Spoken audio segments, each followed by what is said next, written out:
Hi friends, இதுக்கு முன்னாடி என்னோட விலாகில் வந்துட்டு எதாவது ரெசிபியை ஷேர் பண்ணியிருப்பேன். இன்றைக்கி ஒரு க்ளீனிங் விலாக். அதில் எனக்கு ஒரு முக்கியமான டவுட் இருக்குது. இந்த வீடு நம்ம கண்ட்ரோலில் இருக்கா இல்லைன்னா கரப்பாம்பூச்சி கண்ட்ரோலில் இருக்கானே தெரியல.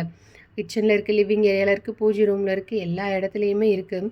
நானும் ஒரு 3 to 4 months இந்த மாதிரி டீப் க்ளீன் பண்ணிடுவேன். அதுவும் பார்த்தோன்னா பயங்கரமாக டெரிபிளாக இருக்கும். என்னோடய க்ளீனிங் ஒர்க்லாம் பார்த்திங்கன்னா ஒரு 9 o'clock ஸ்டார்ட் பண்ணி ஈவினிங் ஒரு 4:30 வரைக்குமே அப்படியே லாங்காக போயிட்டுருக்கும். அவ்வளோ நேரம் நின்று ஃபுல்லாமே வந்துட்டு க்ளீன் பண்ணிகிட்ருப்பேன்.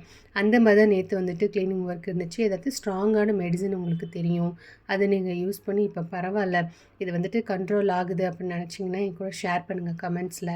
ஏதாச்சும் ஹோம் ரெமெடிஸ் இருந்தால் கூட சொல்லுங்கள் காய்ஸ். நானும் நிறையா வந்துட்டு ட்ரை பண்ணி பார்த்துட்டு என்னால் அதை ரெக்டிஃபை பண்ணவே முடியலை. இந்த மாதிரி க்ளீன் பண்ணிவிட்டு பார்த்தா அகெயின் வந்துட்டு ஏதோ ஒரு புதையல் வந்த மாதிரி வந்துக்கிட்டே இருக்குது. எனக்கு வந்துட்டு ஒன்றுமே புரியலை. நான் வந்துட்டு நேற்று க்ளீன் பண்ணுற இதுலேன்ட்டு அந்த வேலையில் லஞ்ச் சாப்பிடவே மறந்துட்டேன். கொஞ்சோண்டு எக் இருந்துச்சு, இதை வச்சு எக் ஃப்ளவர் சூப் போட்டு குடிக்கலாம் அப்படின்னு நேற்று ட்ரை பண்ணியிருந்தேன். இதை ஃபஸ்ட் டைம் இந்த ரெசிபி வந்து செஞ்சு பார்க்குறேன்.